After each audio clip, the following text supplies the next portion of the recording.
All right, so I know it seems like I've been glaring over this Galaxy Z Flip 3. I got thumbnails with hearts all in. I've been telling my friends on Twitter. I've been telling my brother. I've been telling my girl how I love this Samsung Galaxy Z Flip 3. But it's not perfect, all right? Just keep it real. It's not perfect, man. Like somebody said in the comments that I was simping over this phone, man. Y'all got to stop with that. But we're going to go ahead and talk about the things that I dislike about the Galaxy Z Flip 3. Now, I'm going to tell you what, the list is very short, but for somebody who potentially may want to buy this phone, you might want to check this out because some of these things on this list might mess around and be a deal breaker. So let's go ahead and jump into it. Things that I don't like about the Z Flip 3, and I think there's 4 things if I'm not mistaken. So let's go ahead and jump into it. The first thing that we got to talk about, I talked about this a little bit on Twitter the other day, and that is the face unlock. And to me, I feel like the face unlock is just a little slow. It has to think a little bit too much when it comes time to unlocking your phone. So let me go ahead and show you on camera, and hopefully it does it and doesn't try to make me look dumb and start to work all fast. So let me go ahead and show you. So right now, the way I use my phone is I have both fingerprint scanner and the face unlock. The way I get into it, biometrics, whatever you want to call it. So we're at the resting state. All right. So I'm looking at the phone now. So I'm about to open it, and this is how long face unlock takes. So let's go. Did you see that? Like, I feel like that's just, am I being nitpicky? Let me know if I'm being nitpicky, man. But I feel like this just thinks a little bit too much, and then it goes into it. Now, it worked perfectly this time. Like, I just did this literally before I cut the camera on just to see if the lighting was going to mess with it, and it was kind of acting a little bit wonky. But just as soon as I cut the record button on, now it's acting fine. But to me, I feel like there's still like a split second of it trying to register your face to see if it's you. You know, it thinks for just that quick second. Now, like I said, a lot of people probably won't worry about this because some people just say they don't use face unlock for security features. They just use it for whatever you may use it for, but they use fingerprint scanner to get into their phone. Most people just tend to use a fingerprint scanner. You can open it up, boom, you can get in your phone dumb fast. Now, I'm not saying anything negative about the fingerprint scanner. That thing works 100% of the time. It works really, really good. But for the face unlock, I feel like it's just a little bit slow, and you have to kind of pause for that little quick second to wait for it to register your face and unlock. Now, once again, this is not like a deal breaker or anything. On camera right now, it's working perfect, but in the real world, it's a lot slower, man. I feel like it just does not register my face good enough. Now, let me know in the comment section down below if you guys are experiencing the same thing.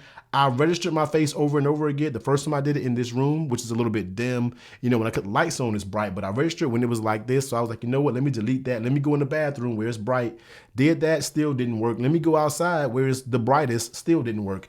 It was a little slow. So face unlock for me just seems to be a little bit slow, and I wish it was a little bit quicker. Next thing is, this may not bother a lot of people, but for me, case selections. Now, you know me, if y'all don't know my channel, man, I know a lot of you are new to the channel. I am big into accessories on this channel. When I talk about cases for this Samsung Galaxy Z Flip 3, now mine is kind of like a unicorn right now. As you see, I have the Robo Skin, and on top of the Robo Skin, I have the Samsung Galaxy Aramid Fiber, not the Galaxy, but the Samsung Aramid Fiber case. So I just tried to do that last night, and it actually worked out perfect. But the thing about the cases that come with this, man, is a lot of them have those adhesive strips that allows the folding devices cases to kind of adhere a little bit better. Now, I know it's a new design when it comes to the foldable. You kind of got to make them the best you can. But in my opinion, I'm not 100% sure if I'm sold on the adhesive parts of these cases. Now, I would take this off, but I don't want to take it off. I don't like taking my cases on and off with that adhesive strip, but basically what it does is it just basically supports the folding, you know, I guess the folding nature, because you could pull on it and tug on it and different things like that. But a lot of these cases, and I actually spoke to my people over there at Spigen, and I actually did a Spigen case review. If you didn't see that, I'll be sure to link it above. And they told me that the cases over time the adhesive will eventually wear off, and then you kind of either have to buy another case or you have to be like Spigen done and install new adhesive strips to support the fit of the case. So in my opinion, I don't know if I like that, man. A lot of cases, you got to think with traditional phones, you just slap on and you don't got to worry about anything. But when it comes to a folding device, I feel like when you talk about longevity, that may become an issue if you're going out spending a lot of money on some of these cases, because you already know foldable cases are expensive. So if you're going out here spending a lot of money on these cases and over time the adhesive wears off and you have to eventually buy a new one, I don't know. That's a little bit problematic to me. Now, if you've had a folding device and you've had cases on it, once again, let me know, because I haven't ran a foldable phone for an extended period of time with a case up there, and I could be 100% wrong. But for me, I like for the case to just snap on, be a case, and not have to worry about any supporting adhesive, anything like that. Now, before we continue, man, I know a lot of you guys that come through the channel, go ahead and get what you got to get information-wise and dip on out, man. But after looking at some of my analytics, man, just about over 88% of y'all are not subscribed to the channel, man. That's crazy. So do yourself a favor, man. Make sure you hit that sub button because we have fun over here, man. We keep it real about tech in a nice, chill environment, man. We don't get all techie, specky when it comes to everything like that, man. So if you like that type of content, make sure y'all hit the sub button and come rock with your boy, man. We just have fun over here. Now it's time to talk about some things that I'm pretty sure you've heard all over on YouTube about this phone. You've heard me say something about this phone.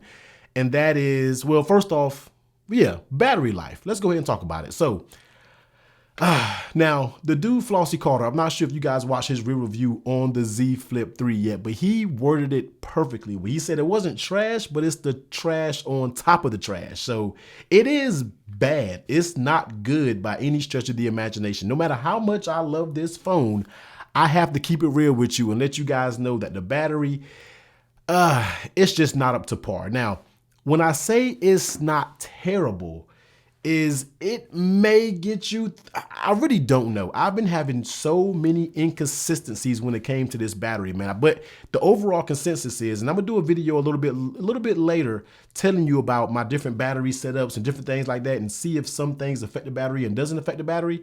But for me, I feel like this phone just gives me battery anxiety. Means when I go out the house, I need to make sure that I'm on 100% because if I leave out here on 70 or something, I don't know if I'm gonna get back home and got some battery left, man. And for me, as a phone for a daily phone, I don't need any battery anxiety. I wanna be able to leave out the house and feel confident about my battery. Now, say for an example, look at the phone now. I'm at 81% on this phone. It's 8:10 a.m., all right?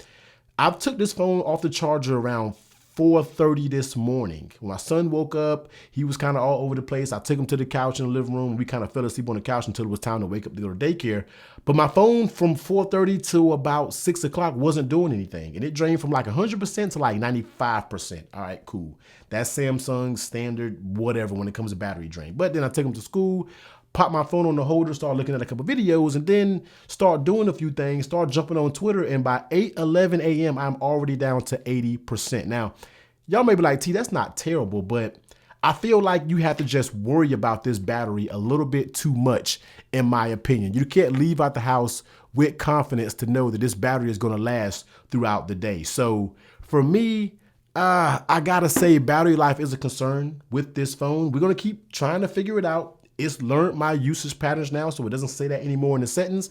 But for me, the battery life is a little bit of concern, and I got to keep it real. A lot of people saying, like I said, I think this phone is perfect. No, this thing has flaws, and in my opinion, battery life is a flaw. You can use this phone and literally watch the battery percentage go down. I'm just being 100%. If you're using this phone like you are supposed to use a phone, I'm not a component of cutting off features to make a phone work. I'm not cutting off 120 hertz. I'm not cutting off the always on display or turn the adaptive brightness off. No, I'm using the phone as I want to use it. If it can't last, then it just can't last. So battery for me is just a little bit of a weak point. I feel like that is the Achilles heel when it comes to this device. Now I know foldables, thin, that's what we're to get, but I'm just letting you guys know some people may be trying to upgrade from like a Note, a powerhouse phone, and go to something like this where it may not give you that same powerhouse performance. So there it is, man. That's how I feel about that. Battery life, a little suspect. And last but not least, to support the battery life, man, we got to go ahead and talk about charging speeds. Now, I know this is another thing that I kind of say, I know, I get it.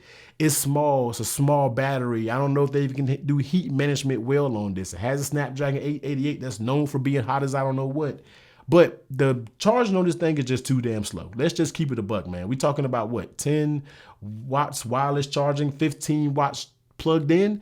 You were talking about phones like OnePlus that just spoils me and charges 100% in like 30 minutes, man. It's ridiculous. But I plugged this thing in when it was at like 60, 70%. And the damn thing still said it had like an hour to go before it reaches 100%. And I'm like, yo, for a phone to have this suspect type battery life, I could almost forgive it if it had fast charging. But the fact that I still got to wait for it dies fast, but then still have to wait a long time for it to charge, nah, man, that right there gets on my everlasting nerves when it comes to this phone, because it's been a few times over the weekend that I needed to go somewhere and I wanted to just top it off. Because once again, I told you I got that battery anxiety and I want to top it off so it can get to 100%, but then it doesn't. and then I'm out the house at 84%. You see what I'm saying? But if I had fast charging, it would have been 100%. So I don't know, man. It's just, I really wish they would have had some type of faster charging with this. But I mean, it charges decently quick. I mean, if you know you got to go somewhere, just plan your time out when it comes to charging this device, because it might take a while. But other than that, I mean, I love the Samsung Galaxy Z Flip. That's just my short list of things that I do not like. Other than that,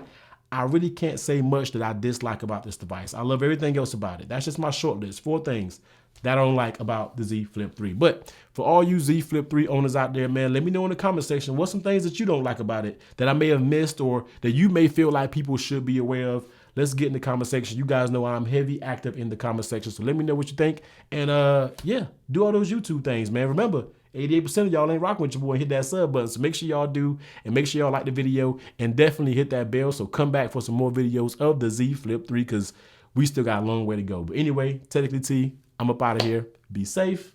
Later.